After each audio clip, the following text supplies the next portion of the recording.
जे तू काल सुन लू सब झूठ रहे। अच्छा ये बतावा, जब आज तक हम कुसुम के छुअबे न कईनी तो वो माई कैसे बन जाई?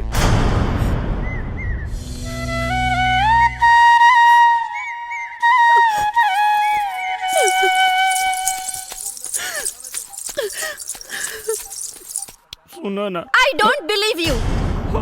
हम सही कहता नहीं, तोरा के भड़कावे खातिर पूरा घर मिलके नाटक कैले बाने सा।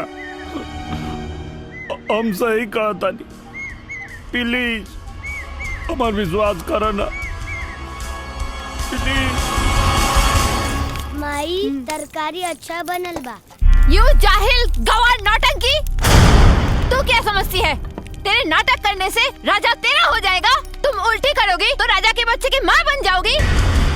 तुम गांव की औरतें होती ऐसी हो, मुंह काला किसी और के साथ करती हो और बच्चे का बाप किसी और को बनाती हो।